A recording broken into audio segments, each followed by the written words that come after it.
నమస్కారం వార్తలకు స్వాగతం ముందుగా ముఖ్యాంశాలు మాజీ మంత్రి హరీష్ రావు మీడియా సమావేశం పలు అంశాలపై వివరణ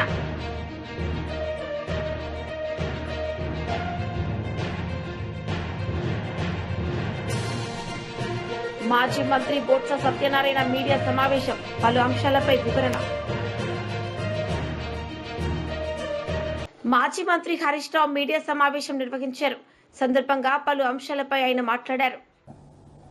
వన్యప్రాణుల విధ్వంసానికి పాల్పడినటువంటి తీరును ఈరోజు ఢిల్లీ నుంచి వచ్చినటువంటి సెంట్రల్ ఎన్విరాన్మెంట్ అడ్వైజరీ కమిటీకి వివరించడం జరిగింది. బీఆర్ఎస్ పార్టీ ఆధ్వర్యంలో మేమందరం కూడా ఒక డెలిగేషన్గా వెళ్ళి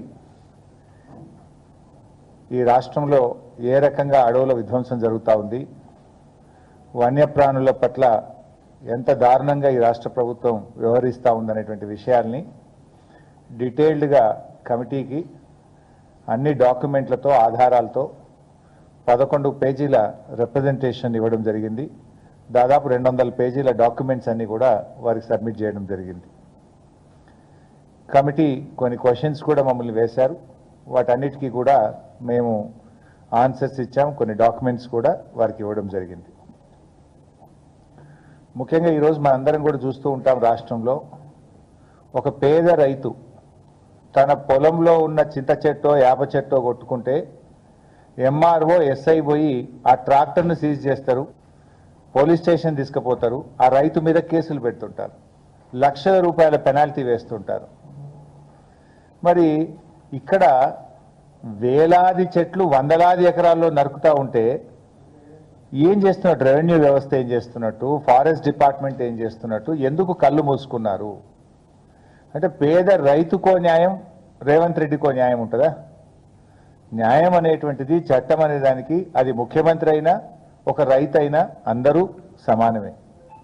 ఇక మనందరం కూడా చూస్తాం, మన హైదరాబాద్లో జూబ్లీ హిల్స్లో కావచ్చు, బంజారా హిల్స్లో కావచ్చు, హైదరాబాద్ నగరంలో ఎవరైనా ఇల్లు కట్టాలంటే మన వాల్తా చట్టం ఏం చెప్తుందంటే, వాల్తా చట్టం ప్రకారంగా వాళ్ళు ఆన్లైన్లో డిపార్ట్మెంట్కు గ్రామీణ ప్రాంతాలైతే 50 రూపాయలు, పట్టణ ప్రాంతం అయితే 100 రూపాయల ఛాలెంజ్ కట్టి నేను ఇల్లు కట్టాలనుకుంటున్నా, ఈ చెట్టు కొట్టాల్సిన అవసరం ఉందని దరఖాస్తు చేయాలి. ఆ దరఖాస్తును పరిశీలించిన తర్వాత కమిటీ ఒక్కొక్క చెట్టుకు 450 రూపాయలు డిపాజిట్ చేయమని చెప్తుంది. అదేవిధంగా ఒక చెట్టు కొడితే 2 చెట్లు పెంచాలనే నిబంధన ఉంటుంది. సో దాన్ని ఆ కమిటీ రికమెండ్ చేసిన తర్వాత 450 రూపాయలు ఫారెస్ట్ డిపార్ట్మెంట్ కట్టిన తర్వాత అనుమతి ఇచ్చిన తర్వాత చెట్టు కొట్టాలి. కానీ ఇక్కడ దరఖాస్తే పెట్టలేదు. ఇక్కడ ఎక్కడ కూడా అటవీ శాఖకు అనుమతి కూడా కోసం దరఖాస్తు కూడా పెట్టలేదు. చట్టం ఏం చెప్తుందంటే అటవీ భూముల్లో చెట్టు కొట్టడం కాదు, నీ సొంత పట్టా భూమిలోనైనా నీ హౌస్ సైట్లోనైనా ఎక్కడ చెట్టు కొట్టినా డిపార్ట్మెంట్ యొక్క అనుమతి తీసుకోవాలని చెప్పి మన చట్టం చెప్తుంది. అందుకే మేము చాలా సందర్భాల్లో ఎమ్మెల్యేలుగా మేము కూడా చూస్తుంటాం, మా దగ్గర ఒక రైతు తెలవక, చట్టం మీద అవగాహన లేక ఒక చింత చెట్టో యాప చెట్టో పంట పండుతలేదు, నీడలో పంట పండలేదని చెట్టు కొడితే ఆ ట్రాక్టర్ సీజ్ చేస్తారు, పనిముట్లు సీజ్ చేస్తారు, రైతు మీద కేసు పెట్టి లక్షల రూపాయల పెనాల్టీలు వేస్తుంటారు. కానీ ఇక్కడ ఏమైంది, కంచే చేను మేసినట్టుగా ఇవాళ మొత్తం రాష్ట్ర ప్రభుత్వమే బుల్డోజ్ చేస్తూ ఉంది. రాష్ట్ర ప్రభుత్వమే వేలాది చెట్లను ఈరోజు నరికివేత చేసింది. ఇంకోటి, పోలీస్ స్టేషన్లో వీళ్ళు అప్లై చేసినారు, చెట్లు నరకడానికి పోలీస్ స్టేషన్లో దరఖాస్తు పెట్టింది టీజీఐఐసి. ఏమని, మేము ఈ అడవిని ఇక్కడ ఉన్నటువంటి చెట్లను నరకదలుచుకున్నాము, మాకు రక్షణ ఇవ్వండి అని పోలీసులకు దరఖాస్తు చేసినారు. మరి పోలీసులు ఎవరైనా దరఖాస్తు పెడితే వాళ్ళు అడుగుతున్నది న్యాయబద్ధమైన పనా, అది చట్టానికి లోబడిన పనా కాదా అనేటువంటిది డ్యూ డిలిజెన్స్ చేసుకోవాల్సిన బాధ్యత పోలీస్ డిపార్ట్మెంట్కి ఉంటుందా ఉండదా? టీజీఐసి పెట్టిన దరఖాస్తే నేరపూరితమైనటువంటిది. పోలీసు ఏం చేయాల్సి ఉండే, మీరు చెట్లు కొడుతున్నారు కదా, దీనికి ఫారెస్ట్ డిపార్ట్మెంట్ అనుమతి ఉందా, ఇది వాల్తా చట్టానికి లోబడి ఉందా, వైల్డ్ లైఫ్ యాక్ట్కు లోబడి ఉందా, అవన్నీ చూసిన తర్వాత పోలీసులు అనుమతి ఇవ్వాల్సినటువంటి బాధ్యత ఉంటుంది. కానీ ఇవాళ ఏదీ చూడకుండానే పోలీసు రక్షణలో రాత్రింబవళ్ళు 50 బుల్డోజర్లు పెట్టి చెట్లను ఊచకోత కోసినటువంటి పరిస్థితి. ఇవాళ దాదాపు 3 జింకలు చనిపోయినాయి ఇప్పటికే అని చెప్పి స్పష్టంగా ఫొటోస్తో సహా ఎవిడెన్స్తో సహా కుక్కలు కొరికేస్తున్నాయి, జింకలు చనిపోతా ఉన్నాయి, జింకలు పరిసర ప్రాంతాల ప్రజల ఇళ్లలోకి వస్తున్నాయి. అంటే అది ఉన్నటువంటి గూడును చెదరగొట్టినప్పుడు దిక్కులేక అవన్నీ కూడా పరిసర ప్రాంతాల్లోకి పోవడం, కుక్కల దాడిలో చనిపోయేటువంటి పరిస్థితి ఏర్పడ్డది. వెనకట సినిమా యాక్టరు సల్మాన్ మాజీ ఎమ్మెల్యే కొరుముట్ల శ్రీనివాసులు మీడియా సమావేశం నిర్వహించారు. ఈ సందర్భంగా పలు అంశాలపై ఆయన మాట్లాడారు. ఈరోజు మీరు ఒకటే గమనించాలా, అధికారం లేనప్పుడు చంద్రబాబు నాయుడు, లోకేష్ గారు పోలీసు వ్యవస్థ గురించి ఎంత ఘోరంగా మాట్లాడారంటే, ఏ పోలీస్ జాగ్రత్త, నీ ఎంత తెలుసాం, కబడ్డార్, మీరు మా కింద పనిచేయాల్సి వస్తుంది, రేపు బట్టలు ఉడితీస్తామని ఎన్నో సందర్భాల్లో చంద్రబాబు నాయుడు గారు, లోకేష్ ఎన్నో సందర్భాలు చెప్పారు. మరి మీకుందా పోలీస్ హాస్పిటల్ గౌరవం? మాకుందా? ఎప్పుడు కూడా జగన్మోహన్ రెడ్డి గారు పోలీసు బ్రదర్స్ అంటారు, చాలా మంది కూడా గౌరవిస్తారు. చట్టాన్ని చుట్టానికి అతి వాళ్ళకు ఎవరైతే ఎవరిస్తారో, అధికార పార్టీకి ఎవరైతే తొత్తుగా ఎవరిస్తారో వాళ్ళని దృష్టిలో పెట్టుకుని అనడం తప్ప ఈ యొక్క సామాన్య సంబంధించిన ఒక సాంప్రదాయబద్ధ చట్టానికి లోబడి చేసే అధికారం ఎప్పుడు కూడా మేము అనలేదు. ఈరోజు నిజంగా మేము ఒకటే అడుగుతున్నాం, ఈరోజు నిజంగా మీరు ఇంత నిష్పక్షంగా పనిచేస్తా ఉంటే గడిచిన 16 నెలల్లో ఇంటింటి దాదాపు ఇన్ని పల్నాడులో కానీ, రాయలసీమలో కానీ, ఉత్తరాంధ్రలో కానీ, కోస్తాల్లో కానీ, డెల్టా ప్రాంతాల్లో కానీ ఇన్ని హత్యలు జరిగేటివా, ఇన్ని మర్డర్లు జరిగేటివా, ఇన్ని హత్య ప్రయత్నం జరిగేటివా, ఇన్ని మానభంగాలు జరిగేటివా? మరి ఎక్కడుంది లా అండ్ ఆర్డర్? ఎక్కడుంది? ఏం చేస్తాం? నిద్రపోతుందా? కనీసం హోంమంత్రి తన పిఎన్ కూడా ఎవరో మార్చమంటే లంచాలు తీసుకుంటే ఆమె పై వాళ్ళు చెప్తే ఆమె మార్చే పరిస్థితి. కనీసం ఆమె సొంత ఇంట్లో వ్యక్తిని కూడా ఆమె నిలబెట్టుకునే పరిస్థితి లేదు. అది ఆమె ఉత్తుత్తి మంత్రి, హోంమంత్రి గారు. మీరు కూడా ఈ విధంగా మాట్లాడి ఎంతవరకు సబాబు? ఎవరైనా తప్పు జరిగిందంటే ఒక బాధ్యతమైన స్థానంలో ఉన్నప్పుడు ఆ తప్పును ఏ విధంగా దాన్ని సరిదిద్దాలా, మళ్ళీ రానికుండా చూడాలా, మళ్ళీ జరగకుండా ఉండాలా అనే ఉద్దేశంతో వ్యవహరించాలా తప్ప బాధ్యతగా ఉన్న మంత్రులు ఏదో అక్కడ ముఖ్యమంత్రి గారినో కానీ లోకేష్ గారినో వాళ్ళని సంతోషపెట్టాలా, వాళ్ళ దగ్గర మార్కులు పొందాలని చెప్పేసి మళ్ళీ మీరు విమర్శించినది ప్రజాస్వామ్యం తగదు. మేము ఒకటే అడుగుతున్నాం, నిన్న జరిగిన రాప్తాడులో విషయానికి వస్తే ఒక అవార్డుని మనం పోగొట్టుకున్నాం. మళ్ళీ అటువంటి పోగొట్టుకోకూడదు, మళ్ళీ సంఘటన జరగకూడదనే ఉద్దేశంతోనే ఒక గౌరవ అధ్యక్ష స్థానంలో ఒక ప్రజా ఆదరణ కలిగిన ఒక గొప్ప నాయకుడిగా, ఒక వైఎస్ఆర్ పార్టీ అధ్యక్షుడిగా బాధ్యత తీసుకొని ఆ కుటుంబాన్ని పరామర్శిస్తే అనేకమైన నిందలు, ఆరోపణలు. అంటే మేము ఒకటే అడుగుతున్నాం, అధికారంలో ఉండే నాయకులు కానీ, కూటమిలో ఉండే పెద్దలను కానీ, రాష్ట్రంలో ఉన్న విజ్ఞానులు కానీ అడుగుతున్నాం. అంటే ఆ సంఘటన చిన్నదా? దాన్ని వదిలేస్తామా? దాన్ని మర్చిపోదామా? అంటే మీ దృష్టిలో మళ్ళీ రిపీట్ కావాలనా? ఇవన్నీ కూడా ఒకసారి ఆలోచించాల్సిన అవసరం ఎంతైనా మీరు కూడా మీ ద్వారా మేము తెలియజేస్తాం. ఈరోజు ఒక ముఖ్యమంత్రి గారు ఒక పర్యటనకి వెళ్ళిపోయినప్పుడు కేవలం మీరు 1+1 ఎస్కార్ట్ ఇచ్చి ఈరోజు మన జరిగిన సంఘటన చూస్తాం. అనంతపూర్లో వేల మంది, దాదాపు 1000 మంది వస్తే కనీసం అంటే పోలీసులు మీరు సెక్యూరిటీ పెట్టిన పరిస్థితి. పైగా ఒక పార్లమెంట్ సభ్యుడు అంటాడు, అయ్యా పార్లమెంట్ సభ్యుడు కృష్ణదేవరావు గారు, మీరు గుర్తుపెట్టుకోండి, మీరు ఏ పార్టీ నుంచి గెలిచారు, ఏ పార్టీ నుంచి మీకు రాజకీయ మీకు భిక్షం వచ్చింది, ఏ రాజకీయం మీకు ఏ పార్టీ భిక్ష పెట్టింది? జగన్మోహన్ రెడ్డి గారు భిక్షం పెడితే మీరు పార్లమెంట్ మెంబర్ అయ్యారు. అది గుర్తుపెట్టుకోండి. ఈరోజు మీరు పార్లమెంటు సభ్యులైనారు అనే విర్రవిగ్గాడే కానీ ఎప్పుడు కూడా మీరు గతం గుర్తు తెచ్చుకోవాలా. ఈరోజు జగన్మోహన్ రెడ్డి వల్ల మీది లా అండ్ ఆర్డర్ ఆటంకాలు కలుగుతాయంట. జగన్మోహన్ రెడ్డి వల్ల ఇబ్బంది కలుగుతుందంట సొసైటీకి. ఎవరి వల్ల ఇబ్బందో, ఎవరి వల్ల అపాయమో, ఎవరి వల్ల నష్టమో అనేది కూడా ఒకసారి కూడా పెద్దలు కూడా గౌరవం గుర్తు తెచ్చుకోవాలా. ఈరోజు నిజంగా అదే మాట కానీ అనుంటే, అదే కానీ జగన్మోహన్ రెడ్డి గారి కన్నెరేసి క్యాడర్కి చెప్పి మీరు బలంగా ఉండండి చూడండి అంటే ఏమైపోతుంది తెలుగుదేశం క్యాడర్, ఏమైపోతుంది తెలుగుదేశం పార్టీ, ఏమైపోతుంది కూటమి పార్టీ? ఆయన ఒక డిసిప్లిన్ కాబట్టి, ఒక మంచి వ్యక్తి కాబట్టి, ఒక సాంప్రదాయమైన వ్యక్తి కాబట్టి, ఒక రాజ్యాంగ పదవిలో ఉన్నాడు కాబట్టి చట్టం తన పని చూసుకుంటది. మనం జాగ్రత్తగా ఉండాలి. ప్రజాస్వామ్య పద్ధతిలో మనం వ్యవహరించాలా, అది వ్యవస్థ చూస్తుంది. మనం సమయం పాటించని చెప్పిన వ్యక్తి జగన్మోహన్ రెడ్డి గారు. మీరు ఎన్ని లేకుండా ఇష్టం వచ్చినట్టు నోరు ఉంది కదని చెప్పేసి అది పారేసుకోవడం మంచిది కాదు. ఇది ప్రజాస్వామ్యం మంచిది కాదు. అధికారం అనేది ఈ రోజు మీరు చూసారు, 11 నెలలైంది. ఏ రోజు మీరు చెప్పిన వాగ్దానం ఒక్కటి కూడా నెరవేర్చరా.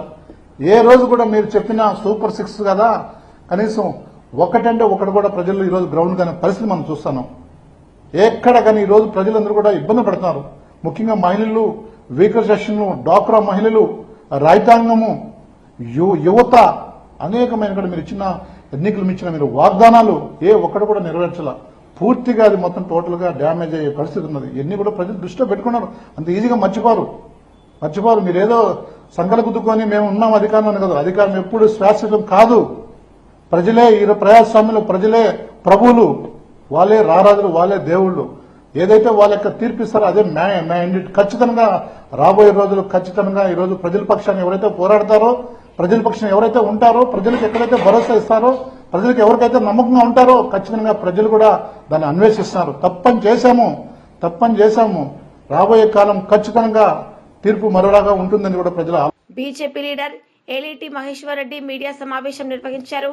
ఈ సందర్భంగా పలు అంశాలపై ఆయన మాట్లాడారు. కేవలం ఇవన్నీ కప్పిపుచ్చుకోవడానికి, తన పదవిని కాపాడుకోవడానికి నరేంద్ర మోడీ గారి మీద విమర్శ చేస్తున్నటువంటి రేవంత్ రెడ్డి గారు, మీ స్థాయిని మించి మీరు మాట్లాడుతూ ఉన్నారు. నరేంద్ర మోడీ గారు మీరు ఏ గడ్డ మీద మీరు మాట్లాడారు, ఆ గడ్డను 3 సార్లు ముఖ్యమంత్రిగా, ఈ దేశానికి 3 సార్లు ప్రధానమంత్రిగా ప్రజలు వారిని ఎన్నుకొని వారిని గౌరవించినటువంటి మహానాయకుడి గురించి మీరు మాట్లాడే అర్హత మీకు ఉన్నదా, నైతిక అర్హత మీకు ఉన్నదా అని చెప్పి అడుగుతున్నాను. ఈరోజు విభజన చేస్తున్నది ఎవరు? ఈ రాష్ట్రాన్ని, దేశాన్ని అతలాకుతలం చేసింది కాంగ్రెస్ పార్టీ కాదని అడుగుతున్నా. మతాల పేరిట విభజన చేసింది కాంగ్రెస్ పార్టీ కాదని అడుగుతున్నా. ఈ దేశాన్ని ముక్కలు చేసింది కాంగ్రెస్ పార్టీ కాదని అడుగుతున్నా. ఆ రోజు హిందూ వ్యతిరేకిగా హిందువులను ఊచకోత కోసి దేశాన్ని విభజన చేసి నీ స్వార్థం కోసం, నెహ్రూ స్వార్థం కోసం, నెహ్రూ ప్రధానమంత్రి కావాలని ఆ రోజు బ్రిటిషర్ తోటి మీరు చేతులు కలుపుకొని దేశాన్ని విభజన చేసి ప్రధానమంత్రి అయినటువంటి మీ వంశం కాదని అడుగుతున్నా. మీ ప్రధానమంత్రి పదవి కోసం, నెహ్రూ ప్రధానమంత్రి పదవి కోసం దేశాన్ని ముక్కలు చేసేటువంటి కాంగ్రెస్ పార్టీ, దేశ విభజనకు కారణమైనటువంటి కాంగ్రెస్ పార్టీ,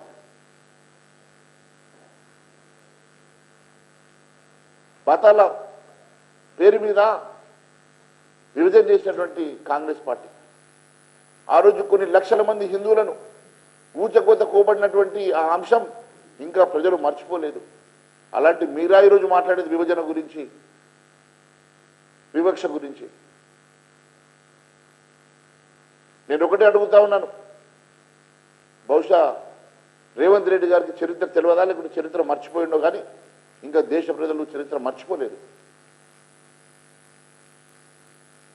భారతదేశాన్ని ముక్కలు చేసి మతాల పేరు మీద మీరు విభజన చేసి మీ స్వార్థం కోసం, ప్రధానమంత్రి పదవి కోసం చేసినటువంటి కుట్రలో భాగమే ఈరోజు ఈ దేశం ఈరోజు ఈ రకంగా విచ్ఛిన్నం జరిగిన సంగతి నేను గుర్తు చేస్తా ఉన్నాను.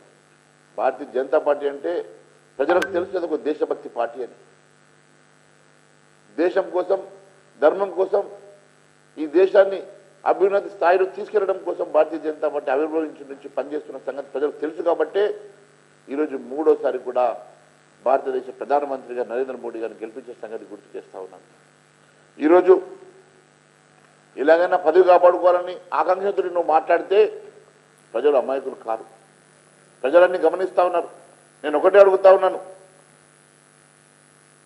ఉల్టా కోత్వాల్ చోరుకు డాంటే అన్నట్టుగా మీరు అక్కడో అహ్మదాబాద్లో మాట్లాడుతున్నారు కదా, మీకు దమ్ము ధైర్యం ఉంటే బహిరంగ చర్చకు సిద్ధంగా ఉన్నాం, మీరు ఎక్కడ పెడతారో చర్చ పెట్టండి. ఈరోజు మీ 6 గ్యారంటీల అంశం కానీ, మీరు ఇచ్చిన హామీల గురించి కానీ ఏ ఒక్క హామీ నెరవేర్చకుండా, 6 గ్యారంటీలు నెరవేర్చకుండా నువ్వు పోయి అహ్మదాబాద్లో మాట్లాడుతున్నావు. ఏదో మొత్తం 20 కోట్ల రూపాయలతోటి నేను రుణమాఫీ చేసిన అని. కనీసం 60% కూడా రుణమాఫీ చేయకుండా తప్పించుకున్నటువంటి దుర్మార్గమైనటువంటి ప్రభుత్వం మీది కాదని అడుగుతున్నా. 420 హామీలు ఎగ్గొట్టినటువంటి పార్టీ మీది కాదని అడుగుతా ఉన్నా. 6 గ్యారెంటీలను ఎగ్గొట్టినటువంటి పార్టీ మీది కాదని అడుగుతా ఉన్నాను. ఏదో చేసినట్టు ఏదో సాధించినట్టు రాహుల్ గాంధీ ఆశయాల కోసం చేసినామంటున్నారు కదా. మరి ఏ రాహుల్ గాంధీ అయితే తెలంగాణకు వచ్చి బహిరంగ ప్రజల పక్షాన మాజీ మంత్రి బొత్స సత్యనారాయణ మీడియా సమావేశం ఏర్పాటు చేశారు. ఈ సందర్భంగా పలు అంశాలపై ఆయన మాట్లాడారు. మనం చూసాం, సాక్షాత్తు ఆ ప్రాంతంలో ఉన్న పోలీసు అధికారులు అంటారు 1100 మందిని మేము వచ్చి సెక్యూరిటీకి కేటాయింపు చేశామంటారు. మీ ద్వారా ఈ రాష్ట్ర ప్రధానిగా అందరినీ కూడా రిక్వెస్ట్ చేస్తున్నాను, ఆ విజువల్స్ చూడండి, ఎక్కడ చూడండి, అక్కడ 1100 మంది పోలీసులు, కనీసం 110 మంది అయినా కనిపి ఉన్నారా చూడండి, కనిపిస్తున్నారా చూడండి. అదే ఎందుకు ఈ ప్రభుత్వానికి అంత ఆక్రోశం? ప్రజాస్వామ్యంలోనూ ఎన్నుకోబడిన ప్రభుత్వాలు చట్టబద్ధంగా ఎవరికి స్థాయిలో వారికి ఇవ్వాల్సిన రక్షణ కల్పిస్తూ పరిపాలన చేయవలసిన అవసరాలు ఉన్నాయి, ఆవశ్యకత ఉంది. కానీ ఇవాళ అలా జరగట్లే. ఇక్కడ తిరిగి మళ్ళీ ఎదురు దాడి, ఎదురు కేసులు. అక్కడ రామగిరి మండలంలో మా మాజీ శాసనసభ్యుడు ప్రకాష్ మీద, ఆ జిల్లా అధ్యక్షురాల మీద ఒక కేసు పెట్టారు. వైఫల్యం వచ్చి వీరిది, కేసు వచ్చి వారిది. సాక్షాత్తు ఉన్న రోజున పోలీసు వారే వాళ్ళ తాలూకా మైకులు ఇచ్చి, సార్ మీకు కార్యక్రమం చెప్పండి సార్ మా మైకులో చెప్పిన నేపథ్యం, పోలీసు చెప్పిన రీతిగా అక్కడ ప్రవర్తించిన తీరు. ఈ ప్రభుత్వం చేస్తున్న అరాచకాలని, వాళ్ళు చేస్తున్న దౌర్జన్యాలకి ఆ ప్రాంతంలో ఉన్న ప్రజలతో కడుపు మండి ఈ ప్రభుత్వంతో దృశ్యాలను ఎదుర్కోవడానికి మరి జగన్మోహన్ రెడ్డి వస్తే వాళ్ళందరూ ఆయనకి సాదర స్వాగతం చెప్తే కళ్ళు కొట్టి ఇలాంటి కార్యక్రమాలు చేయడం. ఇదేమైనా ఎవరైనా ఆ కేసు పెడతారండి? ఇది అంటే వైఫల్యాన్ని కప్పించుకోవడానికి వచ్చి తిరిగి నాకు నాయకుడి మీద పెడతారా? నాకు ఇప్పుడు టీవీలో చూశాను, ప్రకాష్ రెడ్డి గారు అంట ఆ చుట్టూ బారికేడ్ని వచ్చి సరిగ్గా కట్టలేదంట. వైఫల్యం కట్టలేదన్నప్పుడు మీరు ఇన్ఫార్మ్ చేయాలి కదా. ఇక్కడ సెక్యూరిటీ ఇక్కడ గట్టిగా మీ పార్టీ కార్యకర్తలు తెలియదు, మరి దయచేసి మీ హెలికాప్టర్ ల్యాండ్ అవ్వడానికి వీల్లేదని చెప్పాలి కదా. ఎవరు తప్పండి ఇది? శ్రీ ప్రకాష్ రెడ్డిదా తప్పు? ఏంటిది? ఎక్కడే పోతుంది ప్రభుత్వం? ఈ పరిపాలన ఎప్పుడు ఒకలాగా ఉండదు. ఉదయం అయిపోతే రాత్రి వస్తుంది, రాత్రి వెళ్తే ఉదయం వస్తుంది. ప్రజాస్వామ్యంలో ప్రతి 5 సంవత్సరాలకు ఎన్నికలు జరుగుతుంటాయి. కానీ ఎన్నుకోబడిన పాలకులు ప్రజాస్వామ్యం బద్ధంగా పరిపాలన చేయాలి. చట్టాన్ని చేత్తో తీసుకుంటే చూస్తూ ఊరుకోదు, చట్టాలు ఊరుకోవు, ప్రజలు వచ్చి తిరగబడతారు, ప్రజా విప్లవం వస్తుంది. దయచేసి అలాంటి పరిస్థితులు రాష్ట్రం తావద్దని కోరుతున్నాను. చూసాం మనం ఆ పక్కనున్న శ్రీలంకలో జరిగిన ఉద్యమాలు చూసాం, ఆ పక్కనున్న బెంగాల్లో జరిగిన ఉద్యమాలు చూసాం.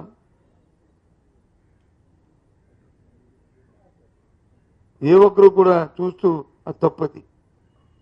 మంది పటిష్టమైన ప్రజాస్వామ్య వ్యవస్థ మంది.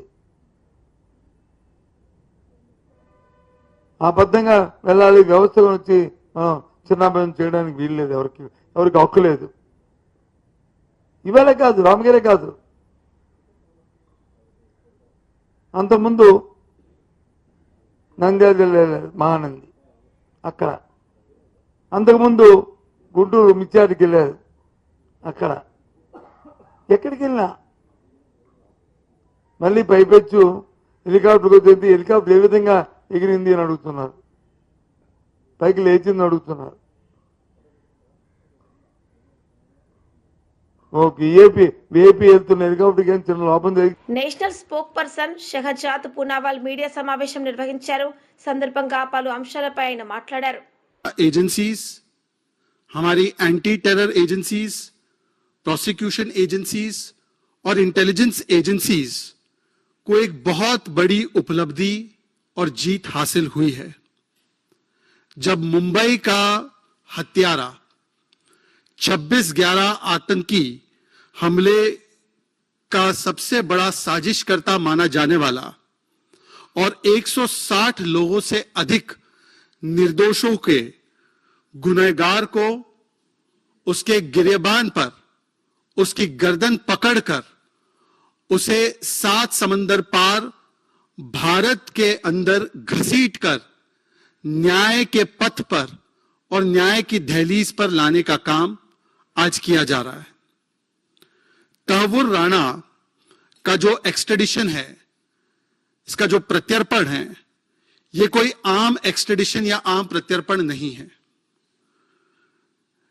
ये नए भारत के संकल्प का प्रतिबिंब है जिसे 2019 में प्रधानमंत्री नरेंद्र मोदी जी ने परिभाषित करते हुए कहा था कि अगर कोई भारत की एकता, अखंडता, सुरक्षा, अस्मिता या किसी भी निर्दोष भारतवासी पर हमला करेगा और ऐसी जुर्रत करेगा तो भारत, नया भारत ऐसे आतंकी को चाहे पाताल से ही क्यों नहीं खोज. కాంగ్రెస్ నేతలు మీడియా సమావేశం నిర్వహించారు. సందర్భంగా పలు అంశాలపై వారు మాట్లాడారు. राइट टू इंफॉर्मेशन एक्ट की धज्जियां उड़ा दी. It has devastated another act passed by the parliament which is the right to information act. There is a particular section in the Right to Information Act. It is called Section 8(1), जिसमें ये कहा गया है कि अगर right to information application में ऐसी कोई जानकारी मांगी गई है जिसका पब्लिक इंटरेस्ट के साथ कोई संपर्क नहीं है तो ऐसी सूचना देना अनिवार्य नहीं है. लेकिन अगर पब्लिक इंटरेस्ट में है तो पर्सनल इंफॉर्मेशन हो सकता है, किसी व्यक्ति का नाम हो सकता है, बट आपको देना पड़ेगा. तो अभी जो डिजिटल डेटा प्रोटेक्शन एक्ट पास हुआ उसमें एक बहुत ही खतरनाक सेक्शन है, section 44(3), which is amending Section 8(1)(j) of the RTI Act, and now it says nothing, notwithstanding anything contained in this act, there shall be no obligation to any citizen information which relates to personal information. बाकी जो चीजें हैं public interest की, public interest related जो बातें हैं, जो curve outs हैं, जो गाइडलाइंस हैं, वो पूरा डिजिटल डेटा प्रोटेक्शन एक्ट जो रिसेंटली पास हो उसको काट दिया है.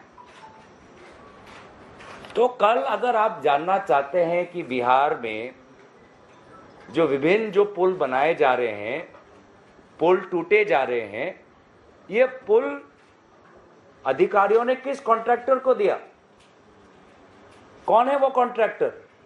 क्योंकि आप जानना चाहते हैं कि एक ही कॉन्ट्रैक्टर को क्या सारे पुल की ठेका मिला हुआ है. तो आज जो जानकारी आपका अधिकार है, जो सूचना का जो अधिकार है, उस अधिकार को आज इस छल के द्वारा उस अधिकार को नागरिकों से छीना गया. Very surreptitiously, maliciously and mischievously, the right of citizens to information has been snatched by the recent Digital Data Protection Act. तो इस बिल पर सुझाव ये है कि we urge you this is we are requesting the Minister of Information Technology. We urge you to repeal Section 44(3) of the Digital Personal Data Protection Act. और ये जो पिटीशन है, इस पिटीशन पर किन महान हस्तियों का, नेताओं का हस्ताक्षर और समर्थन है? आदरणीय राहुल गांधी जी। వార్తలు ముగించే ముందు ముఖ్యాంశాలు మరోసారి. మాజీ మంత్రి హరీష్ రావు మీడియా సమావేశం, పలు అంశాలపై వివరణ.